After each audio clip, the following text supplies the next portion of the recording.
दोस्तों नमस्कार, स्वागत है आपका बड़ी खबर बड़े खुलासे में। दोस्तों, शशि थरूर का चुनाव विदेश में जाने के लिए जब मोदी ने किया तब कांग्रेस तभी से असहज हो रही थी और लोग ये उम्मीद लगा रहे थे कि शशि थरूर अपनी विद्वता का जो परिचय है वो विदेश की धरती पर देंगे, क्योंकि वो यूएन में लंबे समय तक काम कर चुके हैं। मोदी जी ने उनके अनुभव को देखते हुए ही उनका चुनाव ऐसे देशों में उनको भेजने के लिए किया जहां पाकिस्तान को एक्सपोज करना जरूरी था। लेकिन शशि थरूर ने वहां मोदी की तारीफ की और मोदी को एक ग्लोबल धरोहर क्या बता दिया, पूरी कांग्रेस बौखला गई। अब कांग्रेस की समस्या यह है कि वो इस मुद्दे पर ना तो शशि थरूर की बुराई कर सकती है और ना उसकी बड़ाई कर सकती है, क्योंकि बड़ाई तो मोदी की करने वाले और मोदी की तारीफ ये तो कांग्रेस में लिखा ही नहीं है। इनको देश में कुछ भी अच्छा हो वो बोलना ही नहीं है।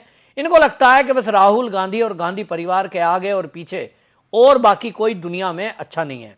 और इसलिए मल्लिकार्जुन खड़गे ने इस मुद्दे पर जब मीडिया ने उनसे पूछा तो इधर उधर की बातें कर दी। अब फिर शशि थरूर ने विदेश से आने के बाद एक लेख लिख दिया और उस लेख में जो मोदी की तारीफ की द हिंदू अखबार में उन्होंने लिखा कि नरेंद्र मोदी की ऊर्जा, उनका बहुआयामी व्यक्तित्व और संवाद की तत्परता वैश्विक मंच पर भारत के लिए एक अहम पूंजी बनी हुई है, लेकिन इससे अधिक सहयोग और समर्थन की जरूरत है। अब ये जो लेख लिखा है ये उन्होंने कहीं ना कहीं डायरेक्टली कांग्रेस के लिए कहा कि मोदी जी ने जिस तरह से वैश्विक मंच पर भारत के लिए जो बातें कही हैं वो वाकई में बहुत कीमती है और ऐसे में मोदी की सपोर्ट करने की जरूरत है। विपक्षी पार्टी का अपना एक रोल होता है कि कोई सरकार गलत काम कर रही है तो उसका विरोध करे और ये उसका धर्म है, लेकिन कोई सरकार देश हित में अच्छे कदम उठा रही है तो उसको सपोर्ट की भी आवश्यकता होती है। शशि थरूर इसी बात का इशारा शायद बिना नाम लिए राहुल गांधी को कह रहा है। अब राहुल गांधी और उनके चट्टे बट्टे इस बात को समझ रहे हैं कि ये राहुल गांधी के लिए कहा जा रहा है, क्योंकि राहुल गांधी वैश्विक मंच पर जब भी गए उन्होंने तो भारत की बुराई की, भारत के जो संवैधानिक संगठन है उनकी बुराई की, और इसलिए अभी बगैर नाम लिए बात बोली तो स्थिति असहज हो गई। और इसमें आपको बताएं कि लोगों को अब यह लगने लगा कि जिस तरह से मोदी की तारीफ में शशि थरूर एक रिस्क ले रहे हैं, क्योंकि यहां गांधी परिवार की इच्छा के बिना कांग्रेस में कोई नेता कुछ काम करे तो उसको बाहर का रास्ता दिखा दिया जाता है।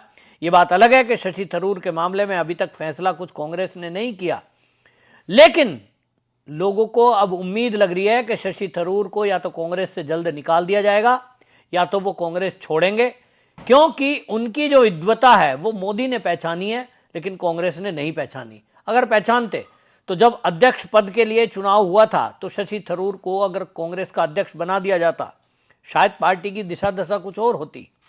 और इसलिए शशि थरूर को भी लग रहा होगा कि उनकी पार्टी में गांधी परिवार के पीछे पिछलग्गू बनकर के उनके तलवे चाटने के बजाय सम्मान से जिया जाए। और इसीलिए पत्रकारों को और राजनीतिक जो धुरंधर हैं उनको ये लगने लगा है कि कहीं ना कहीं शशि थरूर भारतीय जनता पार्टी में शामिल हो सकते हैं। और इसीलिए पत्रकारों ने उनसे सवाल किया कि आप भाजपा में शामिल हो रहे हैं, तो उन्होंने कहा भाजपा में शामिल होने का मेरा संकेत नहीं है, जैसा कि कुछ लोग दुर्भाग्यवश कह रहे हैं। यह राष्ट्रीय एकता, राष्ट्रीय हित और भारत के लिए खड़े होने का बयान है, जो मेरे विचार से मूल रूप से यही कारण है कि मैं इस संयुक्त राष्ट्र में 25 साल की सेवा करने के बाद भारत वापस आया।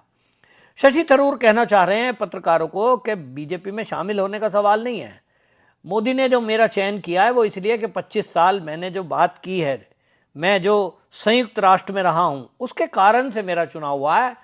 बीजेपी से मेरी निकटता है ऐसा नहीं है। और ये बात तो यहाँ तक ठीक भी है कि देखिए सलमान खुर्शीद है जिनका कोई उम्मीद मुझे बीजेपी में जाने की नहीं लग रही, आनंद शर्मा उनकी कोई उम्मीद नहीं है, उनको भी चुना गया।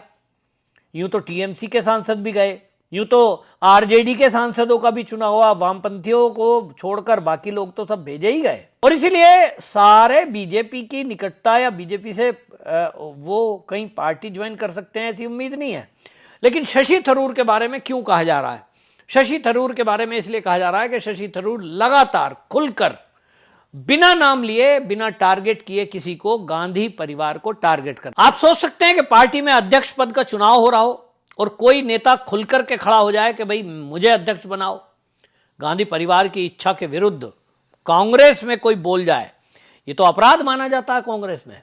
और इसलिए कयास लगाए जा रहे थे कि ये जो शशि थरूर ने कदम उठाया, कहीं ना कहीं ये बगावत का सुर है। G23 नेताओं में इनका नाम शामिल ही है। उन G23 में कपिल सिब्बल तो बीजेपी कांग्रेस छोड़ ही चुके हैं, बीजेपी उनको ले नहीं रही थी, तो देख ही रहे हो समाजवादी का पल्लू पकड़ा उन्होंने। इसी तरह ज्योतिरादित्य सिंधिया हुए या गुलाम नबी आजाद, उन्होंने अपनी अलग पार्टी बना ली। तो एक उम्मीद मुझे जो लग रही है वो ये कि शशि थरूर अपनी एक अलग पार्टी बना सकते हैं। वो पार्टी राष्ट्रीय तो नहीं होगी, क्षेत्रीय पार्टी हो सकती है। लेकिन कांग्रेस में जो असहजता की स्थिति में कई नेता हैं, वो ये अब जरूरत महसूस कर रहे हैं कि एक राष्ट्रीय स्तर की कांग्रेस, नई कांग्रेस बने, जैसा इंदिरा गांधी के टाइम में हुआ था, जैसा और पहले हुआ था। और 2-3 बार कांग्रेस में इस तरह से परिवर्तन हो चुका है। आज भी कई लोगों को लगता है कि राहुल गांधी के पीछे चलने के बजाय कांग्रेस की जो मूल विचारधारा है उसको लेकर आगे चला जाए और इससे अलग हुआ जाए। आपने देखा शरद पवार अलग हो गए, आपने देखा ममता बनर्जी अलग हो गई। शरद पवार अलग हुए तो महाराष्ट्र में कम से कम उनका एक दबदबा है आज की डेट में। ममता बनर्जी अलग हुई तो टीएमसी अलग बना दी, कांग्रेस नाम लिखा ही है लेकिन तृणमूल साथ में जोड़ दिया। तो आज आप देखिए बंगाल में ममता बनर्जी ने लंबे समय तक राजनीति की है और अभी भी वो काबिज है। इसलिए जिन नेताओं के अंदर क्षमता है उनको लगता है कि उस क्षमता का प्रयोग किया जाए। शशि थरूर भी उसी में से एक है, विद्वान भी है, और इसीलिए मुझे लगता है भारतीय जनता पार्टी ने उनको ऑफर जरूर दिया होगा।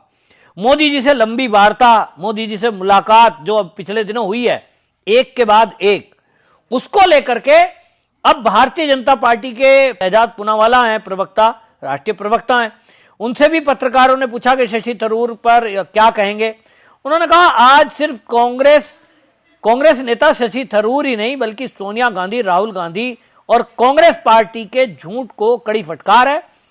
कांग्रेस ने ऑपरेशन सिंदूर और हमारी सेना और हमारी कूटनीति के बारे में लगातार झूठ फैलाया। अपने लेख में शशि थरूर ने ऑपरेशन सिंदूर के दौरान लोगों तक पहुंच बनाने का तरीका ये बताते हुए कहा बहुत सराहनीय है, और इस दौरान भारत की विदेश नीति कैसे सफल हुई और प्रधानमंत्री मोदी कैसे एक प्रमुख संपत्ति साबित हुए, ये शशि थरूर ने लिखा है। शहजाद पूनावाला शशि थरूर की बात पर मोहर लगाते हुए उनकी तारीफ कर रहे हैं। इसी तरह प्रदीप भंडारी ने भी इसी बात को दोहराया कि शशि थरूर ने मोदी को ग्लोबल लीडर बताया है। तो कांग्रेस के नेता जब ये बोल रहे हैं तो बाकी कांग्रेस को भी ये समझना होगा कि जब विश्व का मुद्दा हो तो आप देश के साथ एकजुट होइए, देश के प्रधानमंत्री के, देश की सरकार के साथ खड़े होइए। और जब देश की राजनीति की बात करनी हो, आपकी इंटरनल पॉलिटिक्स की बात हो, तब आप देश की राजनीति पर बात करें, तब आप जाति पे बात करें, फिर आप आरक्षण पे बात करें, फिर आप सड़कों पे बात करें, फिर आप विकास पे बात करें, बेरोजगारी पे बात करें, चुनाव आयोग पे सवाल उठाएं। ये हमारी इंटरनल पॉलिटिक्स का मुद्दा है। यहां आप मोदी को जितना घेरना चाहें घेरें। तो कहीं ना कहीं भारतीय जनता पार्टी के प्रवक्ताओं का बयान, मोदी की निकटता, शशि थरूर का लेख, इस सबको मिलाकर देखते हैं तो मुझे दो ही ऑप्शन दिखाई देते हैं। एक, शशि थरूर अपनी अलग कांग्रेस बना सकते हैं अगले आने वाले दिनों में, और वो केरल के चुनाव के पहले इस कदम को उठाएंगे क्योंकि केरल का चुनाव अगले साल होना है। तो अब ये जो मुझे संभावना दिखाई दे रही है, एक ये, नंबर 2 ये संभावना भी हो सकती है कि बीजेपी उन्हें कोई अच्छा ऑफर दे, यानी मंत्रालय तो निश्चित ही है, और कोई ऑफर दे तो वो भारतीय जनता पार्टी भी ज्वाइन कर सकते हैं। बीजेपी के लिए असहज स्थिति थोड़ी बहुत हो सकती है, लेकिन मोदी जी बहुत दूर की सोचते हैं, और इसलिए अगर शशि थरूर तैयार होते हैं तो बीजेपी में भी उनको कहीं ना कहीं अच्छी जगह पर एडजस्ट किया जा सकता है, जैसे कि ज्योतिरादित्य सिंधिया हुए हैं, जैसे हेमंत बिस्व शर्मा इसके पहले हुए हैं, आपने देखा जितेंद्र प्रसाद हुए हैं। तो कई ऐसे नेता हैं, जितेंद्र शर्मा, ये कई नेता आए जिनको बीजेपी ने अच्छा सम्मान दिया है। तो शशि थरूर भी अब बीजेपी में जा सकते हैं या अपनी अलग पार्टी बना सकते हैं, दोनों संभावनाएं। लेकिन ये तीसरी संभावना, कांग्रेस जिस तरह से मल्लिकार्जुन खड़गे बच रहे हैं नाम लेने से, इशारा तो उन्होंने कर ही दिया कि कुछ लोगों के लिए मोदी पहले है, देश बाद में है। तो इस पर शशि थरूर ने भी जवाब दिया और उसने कहा, उड़ने के लिए इजाजत मत मांगो, आसमान किसी की जागीर नहीं है।